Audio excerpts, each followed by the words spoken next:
Hi, welcome back to my channel. ರೂಮಲ್ಲಿ ಕಿಟಕಿಗಳನ್ನೆಲ್ಲ ಮುಚ್ಚಿ ಸುನಿಲ್ ಆರಾಮಾಗಿ ಹೊಡ್ಕೊಳ್ತಾ ಇದ್ದ. ಒಳಗಿನಿಂದ ಬಾಗಿಲಿನ ಚಿಲಕ ಹಾಕೋದನ್ನು ಮರ್ತಿದ್ದ. ಅವನ ಚಿಕ್ಕಮ್ಮ ಸಡನ್ನಾಗಿ ಒಳಗಡೆ ಬಂದ್ಬಿಟ್ಲು. ಎದುರಿನ ಆ ದೃಶ್ಯವನ್ನು ನೋಡಿ ಅವಳು ತಕ್ಷಣ ಹೊರಗಡೆ ಓಡಿ ಹೋದ್ಲು. ಇಂಥ ಒಂದು ದೃಶ್ಯವನ್ನು ನೋಡಿಯೇ ಚಿಕ್ಕಮ್ಮಳ ಮನಸ್ಸಿನಲ್ಲಿ ಏನೋ ಒಂದು ಗಲಿಬಿಲಿ ಮತ್ತು ಆಲೋಚನೆ ಬರೋಕ್ಕೆ ಶುರುವಾಯಿತು. ಯಾಕಂದರೆ ಅವಳು ನೋಡಿದ ಮೇಲೂ ಕೂಡ ಅವನು ತನ್ನ ಕೆಲಸನ ನಿಲ್ಲಿಸೋದು ಅನಿವಾರ್ಯ ಅಂತ ಅವನು ಭಾವಿಸಿರಲಿಲ್ಲ. ಅವನು ಹೊರಗಡೆ ಬಂದಾಗ ಅವಳ ಚಿಕ್ಕಮ್ಮ ಕೋಪದಿಂದ ಕೇಳಿದ್ಲು, ಏ ಸುನಿಲ್, ಒಳಗಡೆ ಏನು ಮಾಡ್ತಾ ಇದ್ದೆ ಅಂತ. ಅವನಲ್ಲಿ ಸ್ವಲ್ಪ ಭಯ ಇದ್ದರೂ ಕೂಡ ಏನೂ ಆಗಿಲ್ಲದವನಂತೆ ಹೇಳ್ದ, ಚಿಕ್ಕಮ್ಮ, ನಿಮಗಂತೂ ಎಲ್ಲ ಗೊತ್ತೇ ಇದೆ, ಈಗ ನನ್ನ ಬಾಯಿಂದ ಏನು ಕೇಳೋದಕ್ಕೆ ಬಯಸ್ತಾ ಇದ್ದೀರಾ ಅಂತ.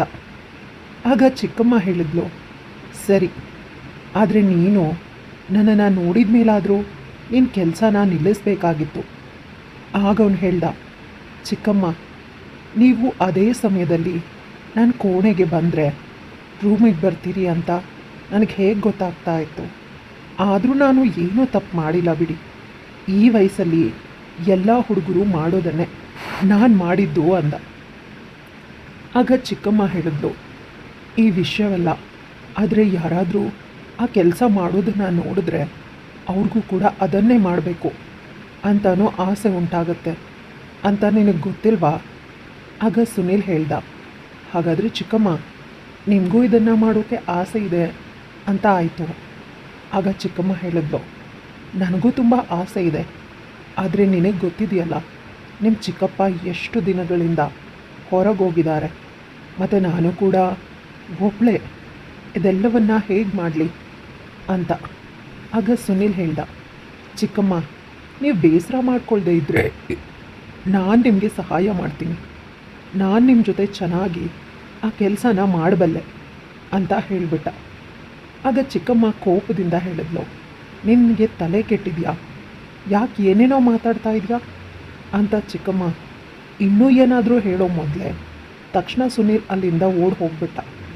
ಹೇಗಿದ್ದರೂ ಅವನು ತನ್ನ ಚಿಕ್ಕಮ್ಮನ ಜೊತೆ ಆ ಕೆಲಸನ ಬಹಳ ಹಿಂದಿನಿಂದಲೂ ಮಾಡೋದಕ್ಕೆ ತುಂಬ ಆಸೆ ಇತ್ತು ಅವನಿಗೆ. ಆದರೆ ಅದನ್ನು ಹೇಳೋ ಧೈರ್ಯ ಅವನಿಗೆ ಬರ್ತಾ ಇರಲಿಲ್ಲ. ಆದರೆ ಇವತ್ತು ಚಿಕ್ಕಮ್ಮ ಅವನ ಕೈ ಕೆಲಸ ಮಾಡೋದನ್ನು ನೋಡಿಬಿಟ್ಟಿದ್ಲು. ಆದುದರಿಂದ ಇಂದು ಆ ಮಾತನ್ನು ಹೇಳೋದಕ್ಕೆ ಸರಿಯಾದ ಸಮಯ ಮತ್ತು ಸರಿಯಾದ ವಾತಾವರಣ ಇತ್ತು.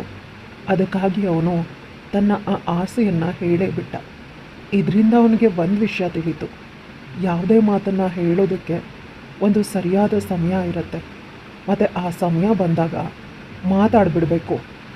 ಯಾಕಂದರೆ ಆಗ ಮಾತುಗಳು ಪೂರೈಕೆ ಆಗೋ ಸಾಧ್ಯತೆಗಳು ಹೆಚ್ಚಿರುತ್ತೆ ಮತ್ತು ಆಸೆ ಸಫಲ ಆಗ್ಬೋದು ಅಂತ. ಒಂದು ರಾತ್ರಿ ಚಿಕ್ಕಪ್ಪ ಮತ್ತು ಚಿಕ್ಕಮ್ಮ ಮಹಡಿ ಮೇಲೆ ಮಲಗಿದಾಗ ಕಬಡ್ಡಿ ಆಡ್ತಾ ಇದ್ದರು. ಆಗ ಸುನಿಲ್ ಬಚ್ಚಿಟ್ಕೊಂಡು ಅವ್ರು ಮಾಡೋದನ್ನು ನೋಡ್ತಾ ಇದ್ದ. ಅದು ಅವನ ಮುಂದೆ ಒಂದು ಸಿನಿಮಾ ನಡೀತಾ ಇರುವಂತಿತ್ತು. ಚಿಕ್ಕಪ್ಪ ಮತ್ತು ಚಿಕ್ಕಮ್ಮನ ಆ ಅವಸ್ಥೆಯಲ್ಲಿ ನೋಡಿ ಅವನಿಗೆ ತುಂಬ ಆನಂದ ಆಗ್ತಾಯಿತ್ತು. ಚಿಕ್ಕಪ್ಪ ತನ್ನ ಪೂರ್ಣ ಶಕ್ತಿ ಹಾಕಿ ಕೆಲಸ ಮಾಡ್ತಾಯಿದ್ರು. ಆಗ ಸುನಿಲ್ಗೆ ಇನ್ನೂ ಮದುವೆ ಆಗಿರಲಿಲ್ಲ ಮತ್ತು ಅವನಿಗೆ 23 ವರ್ಷ ವಯಸ್ಸಾಗಿತ್ತು. ಅವ್ರ ಚಿಕ್ಕಮ್ಮ ತುಂಬ ಸುಂದರ ಮತ್ತು ಆಕರ್ಷಕವಾಗಿದ್ಲು.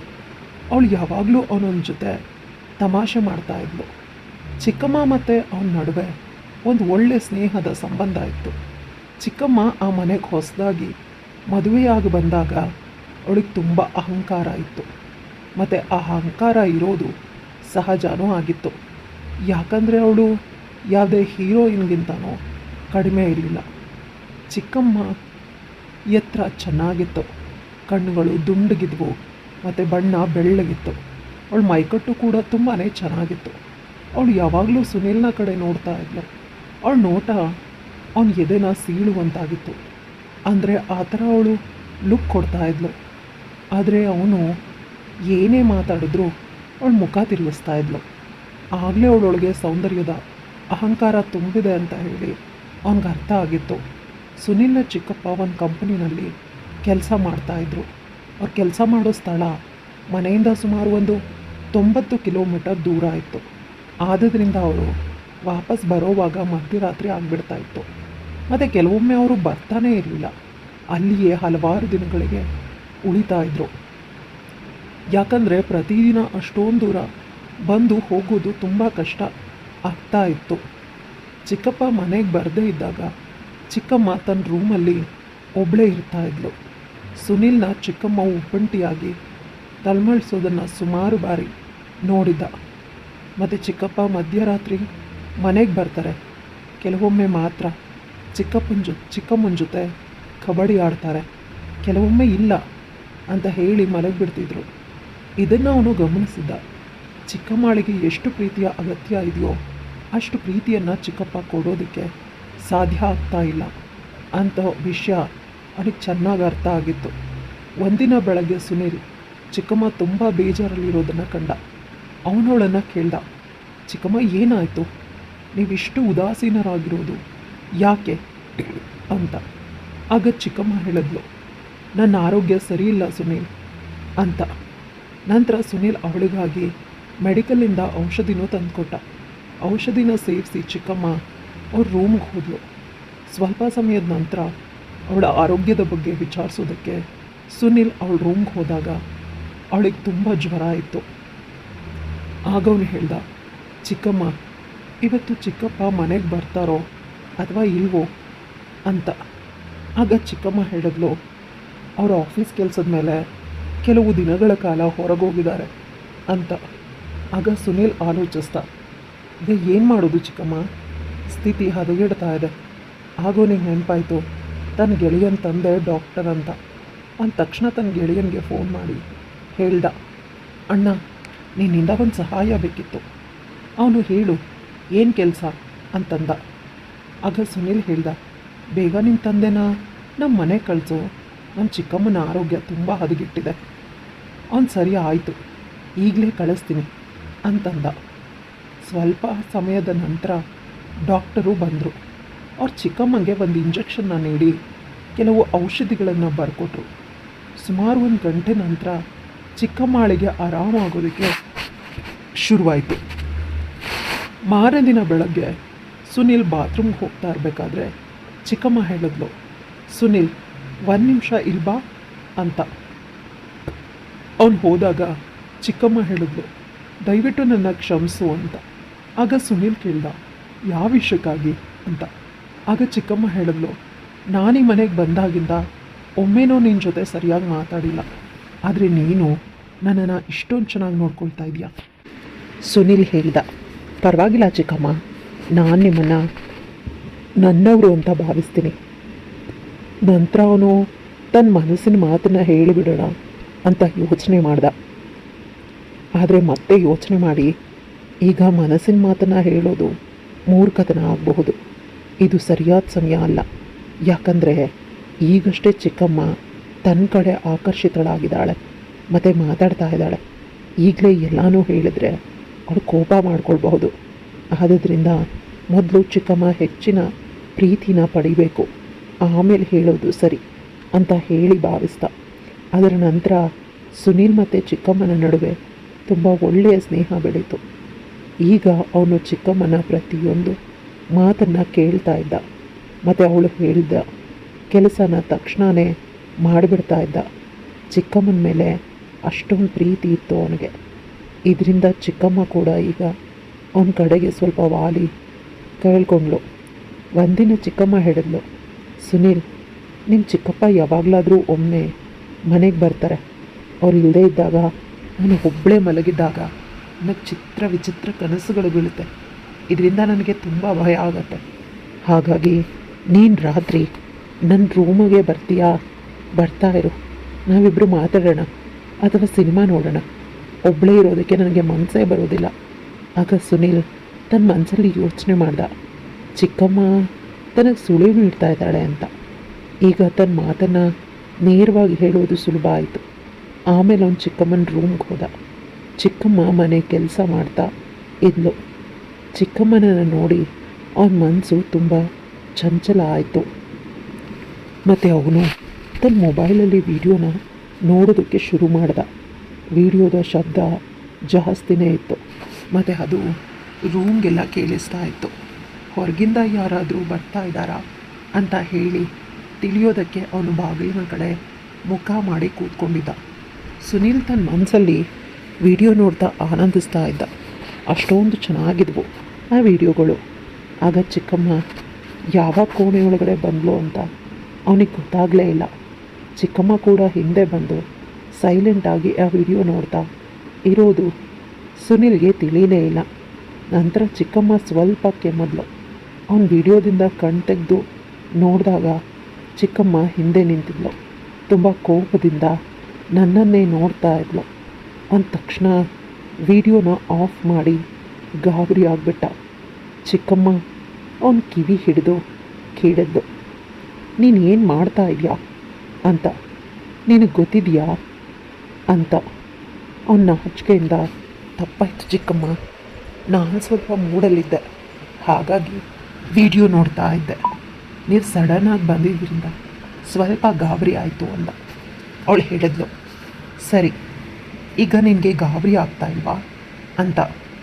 ಆಗ ಅವನು ಹೇಳ್ದ, ಚಿಕ್ಕಮ್ಮ ಏನು ಹೇಳಲಿ, ಒಬ್ಬಂಟಿಯಾಗಿದ್ದಾಗ ಮನಸ್ಸು ತುಂಬ ಚಂಚಲವಾಗುತ್ತೆ. ಕೆಲವೊಮ್ಮೆ ನನ್ನನ್ನು ನಾನೇ ಕಂಟ್ರೋಲ್ ಮಾಡ್ಕೊಳ್ಳೋಕ್ಕಾಗಲ್ಲ ಅಂತ. ನಂತರ ಅವನು ಚಿಕ್ಕಮ್ಮನ ಕೈನ ಹಿಡಿದು ಹಾಸಿಗೆ ಮೇಲೆ ಕೂತ್ಕೊಂಡು ಹೇಳ್ದ, ಚಿಕ್ಕಮ್ಮ ದಯವಿಟ್ಟು ನನ್ನನ್ನು ಕ್ಷಮಿಸಿ, ಇದರಿಂದ ನಿಮಗೇನಾದರೂ ತೊಂದರೆ ಆಯಿತಾ ಅಂತ. ಆಗೋಳು ಹೇಳಿದ್ಲು, ಹಾಗೇನಿಲ್ಲ ಸುನೀಲ್, ನನಗೂ ನಿನ್ನ ಕಷ್ಟ ಅರ್ಥ ಆಗುತ್ತೆ. ಯಾಕಂದರೆ ಕೆಲವೊಮ್ಮೆ ನನ್ನ ಮನಸ್ಸು ಚಂಚಲ ಆಗುತ್ತೆ, ಆದರೆ ಇದು ನಿನ್ನ ಚಿಕ್ಕಪ್ಪನಿಗೆ ಅರ್ಥನೇ ಆಗೋದಿಲ್ವಲ್ಲ ಅಂತ. ಆಗ ಸುನೀಲ್ ಹೇಳ್ದ, ನಾನು ನಿಮಗೆ ಒಂದು ಮಾತು ಕೇಳಬೇಕು ಅಂತ ಅಂದ್ಕೊಂಡಿದ್ದೀನಿ. ನಾನು ಹೇಳಿದ್ರೆ ನೀವು ಬೇಜಾರು ಮಾಡ್ಕೊಳ್ಳೋದಿಲ್ಲ ತಾನೇ ಅಂತ. ಆಗ ಚಿಕ್ಕಮ್ಮ ಹೇಳಿದ್ಲು, ನೀನು ಏನು ಬೇಕಾದರೂ ಹೇಳು, ನಾನು ಬೇಜಾರು ಮಾಡ್ಕೊಳ್ಳೋದಿಲ್ಲ. ನಂಗೆ ಬೇಸರನೂ ಆಗೋದಿದ್ರೆ ನೀನು ಮಾಡಿದ ಕೆಲಸ ನೋಡಿ ಈಗಾಗಲೇ ನೀನು ಚಿಕ್ಕಪ್ಪನಿಗೆ ಹೇಳ್ಬೋದಾಗಿತ್ತು. ಯಾಕಂದರೆ ನಿನ್ನ ಕೈ ಕೆಲಸಗಳನ್ನು ನಾನು ಕಣ್ಣಾರ ನೋಡಿದ್ದೀನಿ. ಮತ್ತು ಅದನ್ನೆಲ್ಲ ನೀನು ಚಿಕ್ಕಪ್ಪನಿಗೆ ಕಂಪ್ಲೇಂಟ್ ಕೊಡ್ಬೋದಾಗಿತ್ತು. ಅದನ್ನು ಕೇಳಿ ಸುನೀಲ್ ಸ್ವಲ್ಪ ಕಣ್ಣನ್ನು ನನ್ನ ಕೆಳಗಡೆ ಮಾಡಿ ಹೇಳ್ದ, ಚಿಕ್ಕಮ್ಮ ನೀವು ಮೊದಲ ಬಾರಿಗೆ ಈ ಮನೆಗೆ ಬಂದಾಗಿನಿಂದಾನೆ ನನಗೆ ನಿಮ್ಮ ಮೇಲೆ ತುಂಬ ಇಷ್ಟ ಇದೆ. ನೀವು ಅಂದರೆ ನಂಗೆ ತುಂಬ ಇಷ್ಟ. ಆಗ ಚಿಕ್ಕಮ್ಮ ಅಂತ ಹೇಳಿಬಿಟ್ಟ. ಆಗ ಚಿಕ್ಕಮ್ಮ ಸ್ವಲ್ಪ ಗಾಬರಿ ಮತ್ತು ನಾಚಿಕೆಯಿಂದ ಹೇಳಿದ್ಲು, ಹೌದಾ, ಹಾಗಾದರೆ ನಿನ್ನ ಮಾತಿನ ಅರ್ಥ ಏನು? ನಿನಗೆ ಗೊತ್ತಲ್ವಾ ನನಗೆ ಮದುವೆ ಆಗಿದೆ ಅಂತ.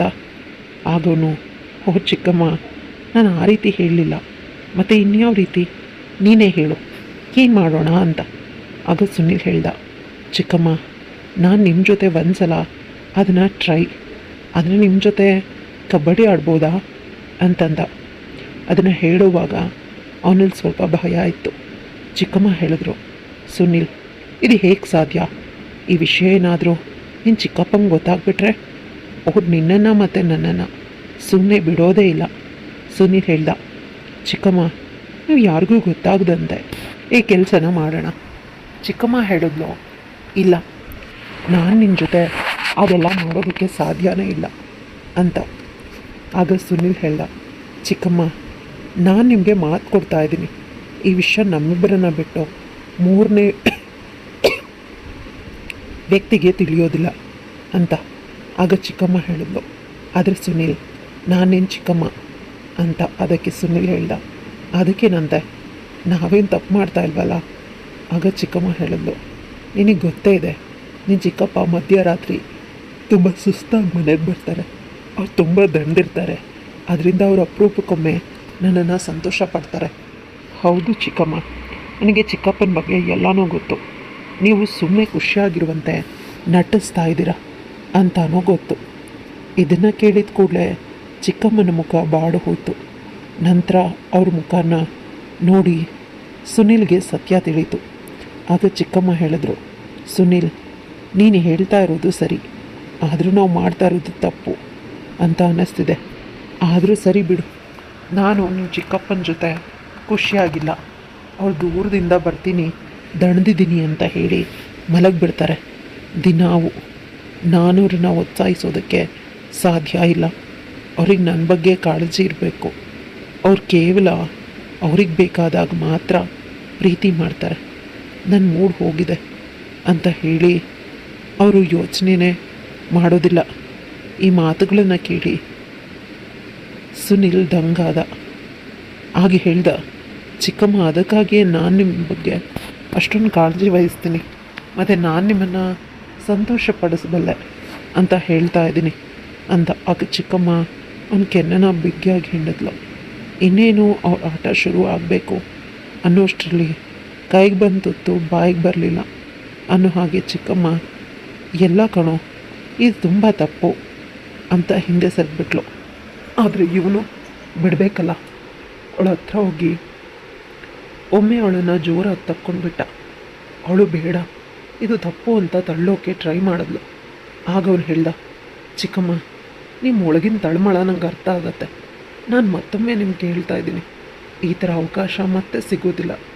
ಆದರೂ ನಿಮ್ಗೆ ಇಷ್ಟ ಇಲ್ಲ ಅಂದರೆ ನಾನು ನಿಮ್ಮನ್ನು ಬಲವಂತ ಮಾಡೋದಿಲ್ಲ ಅಂತ ಹೇಳ್ದೆ. ಎಷ್ಟೊತ್ತಿಗಾಗಲೇ ಚಿಕ್ಕಮ್ಮ ಅವನ ಸ್ಪರ್ಶದಿಂದ ಅವಳಿಗೂ ಅದು ಬೇಕು ಅಂತ ಅನ್ನಿಸ್ತಿತ್ತು. ಆಗ ಚಿಕ್ಕಮ್ಮ ಹೇಳಿದ್ಲು, ಸುನೀಲ್, ನೀನು ನನ್ನ ಭಾವನೆಗಳನ್ನು ಎಷ್ಟು ಚೆನ್ನಾಗಿ ಅರ್ಥ ಮಾಡ್ಕೊಳ್ತಾ ಇದೆಯಾ. ನೀನು ಇಷ್ಟೊಂದು ತಿಳುವಳಿಕೆ ಉಳ್ಳವನಾಗಿದೆಯಾ. ಆದರೆ ನಾನು ನಿನ್ನ ಕಡೆ ಗಮನನೇ ಕೊಟ್ಟಿರಲಿಲ್ಲ. ಸುನೀಲ್ ಹೇಳ್ದ, ಹೌದು ಚಿಕ್ಕಮ್ಮ, ನಾನು ನಿಮ್ಮನ್ನು ಪೂರ್ತಿಯಾಗಿ ಅರ್ಥ ಮಾಡ್ಕೊಂಡಿದ್ದೀನಿ. ಆಗ ಚಿಕ್ಕಮ್ಮ, ಸರಿ, ನಾನೇ ಯೋಚನೆ ಮಾಡಿ ಹೇಳ್ತೀನಿ ನಿನಗೆ ಅಂತ ಹೇಳಿ ತನ್ನ ರೂಮ್ಗೆ ಹೋದರು. ಚಿಕ್ಕಮ್ಮ ಹಾಗೆ ಹೋದ ರೀತಿ ಅವನಿಗೆ ಸ್ವಲ್ಪನೇ ಇಷ್ಟ ಆಗಲಿಲ್ಲ. ಅವನು ಏನೋ ಎಕ್ಸ್ಪೆಕ್ಟ್ ಮಾಡಿದ್ದ, ಅಂದರೆ ಈಗ ಕಬಡ್ಡಿ ಮಾಡೋಕ್ಕೆ ಒಪ್ತಾರೆ ಅಂತ ಅಂದ್ಕೊಂಡಿದ್ದ. ಅವನ ಮೂಡೆಲ್ಲ ಹಾಳಾಯಿತು. ಮತ್ತು ಈಗ ಏನೂ ಆಗೋಕ್ಕೆ ಸಾಧ್ಯ ಇಲ್ಲ ಅಂತ ಅವನು ಯೋಚನೆ ಮಾಡ್ತಾಯಿದ್ದ. ಮಾರನೇ ದಿನ ಬೆಳಗ್ಗೆ ಅವನು ಬಾತ್ರೂಮಿಂದ ಸ್ನಾನ ಮಾಡಿ ಹೊರಗಡೆ ಬಂದಾಗ ಚಿಕ್ಕಮ್ಮ ಬಂದು ಹೇಳಿದ್ರು, ಏನೋ ಇವತ್ತು ತುಂಬ ಸ್ಮಾರ್ಟಾಗಿ ಕಾಣಿಸ್ತಾ ಇದೆಯಾ ಅಂತ. ಸುನಿಲ್ ಏನನ್ನೂ ಹೇಳಿದೆ ತನ್ನ ರೂಮ್ಗೆ ಹೋದ. ಯಾಕಂದರೆ ಅವನು ಚಿಕ್ಕಮ್ಮನ ಮೇಲೆ ಕೋಪ ಮಾಡ್ಕೊಂಡಿದ್ದ. ಸ್ವಲ್ಪ ಸಮಯದ ನಂತರ ಚಿಕ್ಕಮ್ಮ ಸುನಿಲ್ನ ರೂಮ್ಗೆ ಬಂದು ಹೇಳಿದ್ಲು, ಏನಾಯಿತು, ನೀನು ನನ್ನ ಮೇಲೆ ಕೋಪ ಮಾಡ್ಕೊಂಡಿದ್ಯಾ ಅಂತ.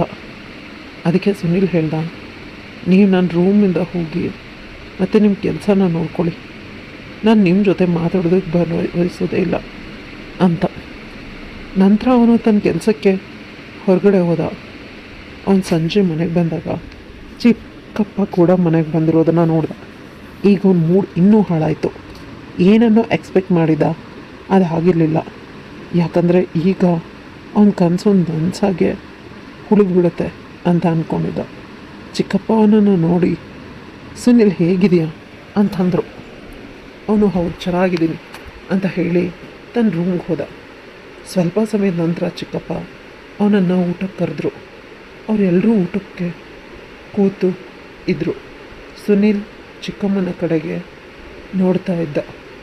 ಮತ್ತು ಚಿಕ್ಕಮ್ಮ ಕೂಡ ಅವನನ್ನು ನೋಡಿ ನಗ್ತಾ ಸುಮ್ಮನೆ ಇರು ಅಂತ ಹೇಳ್ತಾ ಇದ್ರು. ಚಿಕ್ಕಪ್ಪ ಕೂಡ ಊಟ ಮುಗಿಸಿ ಹೊರಗಡೆ ಹೋದರು. ಆದರೆ ಸುನಿಲ್ ನಿಧಾನವಾಗಿ ಊಟ ಮಾಡ್ತಾ ಇದ್ದ. ಸುನಿಲ್ ಅಮ್ಮನ ಬಳಿ ಬಂದು ಕೇಳಿದ್ಲು, ಏನು ಸುನಿಲ್, ನನ್ನ ಮೇಲೆ ಕೋಪನಾ ಅಂತ. ಸುನಿಲ್ ಹೇಳ್ದ, ಹೌದು ಅಂತ. ಆಗ ಅವಳು ಹೇಳಿದ್ಲು, ನೀನು ನನ್ನ ಮಾತನ್ನು ಯಾಕೆ ಅರ್ಥ ಮಾಡ್ಕೊಳ್ತಾ ಇಲ್ಲ, ಇದು ತಪ್ಪು ಅಂತ. ಸುನೀಲ್ ಹೇಳ್ದ, ಇದರಲ್ಲಿ ತಪ್ಪೇನಿದೆ. ಆಗ ಚಿಕ್ಕಮ್ಮ ಹೇಳಿದ್ಲು, ನೀನು ಊಟ ಮುಗಿಸಿ ನಿನ್ನ ರೂಮ್ಗೆ ಹೋಗಿ ಮಲ್ಕೋ ಅಂತ. ಸುನೀಲ್ ಹೇಳ್ದ, ನಾನು ಮಲಗ್ತೀನೋ ಇಲ್ವೋ, ನಿಮಗೆ ಯಾಕೆ ಅಂತ ಕೋಪ ಮಾಡ್ಕೊಂಡು ಹೇಳ್ದ. ನಾನಿವತ್ತು ರಾತ್ರಿ ಟೆರೆಸ್ ಮೇಲೆ ಕೂತಿರ್ತೀನಿ ಇದನ್ನು ಹೇಳಿ ಅವನು ತನ್ನ ರೂಮಿಗೆ ಹೋಗ್ಬಿಟ್ಟ. ಹೇಗಾದರೂ ಮಾಡಿ ತನ್ನ ಕನಸನ್ನು ನನಸು ಮಾಡ್ಕೋಬೇಕು ಅಂತ ಅವನು ನಿರ್ಧರಿಸ್ಬಿಟ್ಟಿದ್ದ. ಎಲ್ಲರೂ ಮಲಗಿದ ನಂತರ ಸುನಿಲ್ ತನ್ನ ರೂಮಿನ ಬಾಗಿಲನ್ನು ತೆರೆದ. ತಾನು ಟೆರೆಸ್ಗೆ ಹೋಗ್ತಾ ಇದ್ದೀನಿ ಅಂತ ಹೇಳಿ ಚಿಕ್ಕಮ್ಮಂಗೆ ತಿಳಿಲಿ ಅಂತ ಹಾಗೆ ಮಾಡಿದ್ದ. ಹೋಗಿ ಸುಮಾರು ಒಂದು 2 ನಿಮಿಷ ಆಗಿತ್ತು. ಆಗ ಅವನಿಗೆ ಒಂದು ಹೆಜ್ಜೆ ಶಬ್ದ ಕೇಳಿಸ್ತು. ಯಾರೋ ಬರ್ತಾ ಇದ್ದಾರೆ ಅಂತ ಹಿಂದೆ ತಿರುಗಿ ನೋಡಿದಾಗ ಚಿಕ್ಕಮ್ಮ ಟೆರೆಸ್ಸಿಗೆ ಬರ್ತಾಯಿದ್ರು. ಚಿಕ್ಕಮ್ಮ ಅವ್ರ ಪಕ್ಕ ಕೂತು ಹೇಳಿದ್ಲು, ನಿಂಗೆ ಹುಚ್ಚು ಹಿಡ್ದಿದ್ಯಾ, ಇಷ್ಟು ರಾತ್ರಿಯಲ್ಲಿ ಇಲ್ಲೇನು ಮಾಡ್ತಾ ಇದೆಯಾ? ಆಗ ಸುನಿಲ್ ಹೇಳ್ದ, ನನ್ನ ಇಷ್ಟ, ನಾನು ಏನು ಬೇಕೋ ಅದನ್ನು ಮಾಡ್ತೀನಿ, ನೀವು ಕೆಳಗೆ ಹೋಗಿ ಅಂತ ಕೋಪದಿಂದ ಹೇಳ್ದ. ಆಗ ಚಿಕ್ಕಮ್ಮ ಅವನ ಕೈನ ತನ್ನ ಕೈಯಲ್ಲಿ ಹಿಡ್ಕೊಂಡು ಹೇಳಿದ್ರು, ಸುನಿಲ್, ಆಗ್ನಿಂದ ನಾನು ಕೂಡ ನಿನ್ನ ಜೊತೆಗೇ ಇದ್ದೀನಿ, ನನ್ನ ಮನಸ್ಸಲ್ಲಿ ನೀನೇ ಇದೆಯಾ ಅಂತ ಹೇಳಿ ಸ್ವಲ್ಪ ತಡೆದು ಮತ್ತೆ ಹೇಳಿದ್ರು. ಆದರೆ ಈಗ ನಾವು ಆ ಕೆಲಸ ಮಾಡೋದಕ್ಕಾಗೋದಿಲ್ಲ, ಸದ್ಯಕ್ಕದು ನಮಗೆ ಒಳ್ಳೆಯದು. ಆದರೆ ನೀನು ನನ್ನ ಜೊತೆ ಯಾವ ಕೆಲಸ ಮಾಡೋದಕ್ಕೆ ಬಯಸ್ತಾ ಇದೆಯೋ ಅದನ್ನು ಒಂದಿನ ಖಂಡಿತ ಮಾಡೇ ಮಾಡ್ತೀಯ. ನಿನ್ನ ಕನಸು ಖಂಡಿತ ಈಡೇರಿಸ್ತೀನಿ, ಸ್ವಲ್ಪ ತಾಳ್ಮೆಯಿಂದ ಇರು ಅಂತ. ಸುನಿಲ್ ಚಿಕ್ಕಮ್ಮನ ಮಾತನ್ನು ಅರ್ಥ ಮಾಡಿಕೊಂಡು ಸರಿ ಅಂತ ಹೇಳ್ದ. ಬೆಳಗ್ಗೆ ಚಿಕ್ಕಮ್ಮ ಹೇಳಿದ್ರು, ರಾಜ, ನನ್ನ ಮಾತನ್ನು ಗಮನ ಇಟ್ಟು ಕೇಳು, ನಾನು ಹೇಳ್ತೀನಿ ಅಂತ ಹೇಳಿದ್ದೀನಲ್ಲ ಅಂತ. ನಂತರ ಬೆಳಗ್ಗೆ ಸೋಫಾ ಮೇಲೆ ಸುನಿಲ್ ಮತ್ತು ಚಿಕ್ಕಮ್ಮ ಚಹಾನ ಕುಡಿತಾ ಕೂತ್ಕೊಂಡಿದ್ರು. ಆಗ ಚಿಕ್ಕಪ್ಪ ಬಂದು ಹೇಳಿದರು, ನಾನು ನಿಮಗೆ ಒಂದು ಮಾತನ್ನು ಹೇಳೋದಕ್ಕೆ ಬಂದಿದ್ದೀನಿ. ಈಗ ನಾನು ಮತ್ತೆ ತಕ್ಷಣ ವಾಪಸ್ ಬರೋದಿಲ್ಲ. ನಾನು ಆಫೀಸ್ಗೆ ಕೆಲಸದ ಮೇಲೆ ಹೊರಗಡೆ ಹೋಗ್ತಾ ಇದ್ದೀನಿ, ಮತ್ತು ಸುಮಾರು ಒಂದು 2 ತಿಂಗಳ ನಂತರನೇ ವಾಪಸ್ ಬರ್ತೀನಿ. ಆಮೇಲೆ ಚಿಕ್ಕಪ್ಪ ಹೇಳಿದ್ರು, ಸುನಿಲ್, ಈಗ ಮನೆ ಜವಾಬ್ದಾರಿ ಎಲ್ಲ ನಿಂದೆ, ನೀನೇ ಈ ಮನೆನ ಚೆನ್ನಾಗಿ ನೋಡ್ಕೋಬೇಕು, ಮತ್ತು ನೀನು ಚಿಕ್ಕಮ್ಮನನ್ನು ಚೆನ್ನಾಗಿ ನೋಡ್ಕೊ. ಆಗ ಸುನಿಲ್ ಹೇಳ್ದ, ಚಿಕ್ಕಪ್ಪ, ನೀವು ನಿಶ್ಚಿಂತೆಯಿಂದ ಇರಿ, ನಾನು ಮನೆ ಜವಾಬ್ದಾರಿನ ಚೆನ್ನಾಗಿ ನಿಭಾಯಿಸ್ತೀನಿ ಅಂತ ಹೇಳ್ದ. ಮತ್ತು ಚಿಕ್ಕಮ್ಮನನ್ನು ಚೆನ್ನಾಗಿ ನೋಡ್ಕೋತೀನಿ. 1 ಗಂಟೆ ನಂತರ ಚಿಕ್ಕಪ್ಪನ ಟ್ರೈನ್ ಇತ್ತು.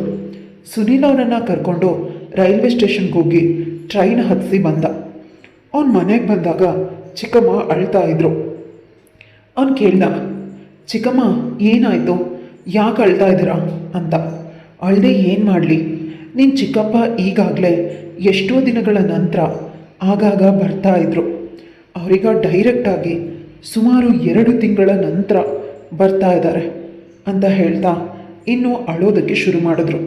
ಸುನಿಲ್ ಚಿಕ್ಕಮ್ಮನ ಹಾಸಿಗೆ ಮೇಲೆ ಕೂರಿಸಿ ಹೇಳ್ದ, ಚಿಕ್ಕಮ್ಮ, ಪರವಾಗಿಲ್ಲ, ಚಿಕ್ಕಪ್ಪ ಕೆಲಸಕ್ಕೆ ಹೋಗಲೇಬೇಕಾಗಿತ್ತು, ಮತ್ತು ನಿಮ್ಮನ್ನು ನೋಡ್ಕೊಳ್ಳೋದಕ್ಕೆ ನಾನಿದ್ದೀನಿ ಅಂತ ಹೇಳ್ತಿದ್ದಂತೆ ಚಿಕ್ಕಮ್ಮ ಸುನಿಲ್ ನನ್ನ ತಪ್ಕೊಂಡ್ಳು.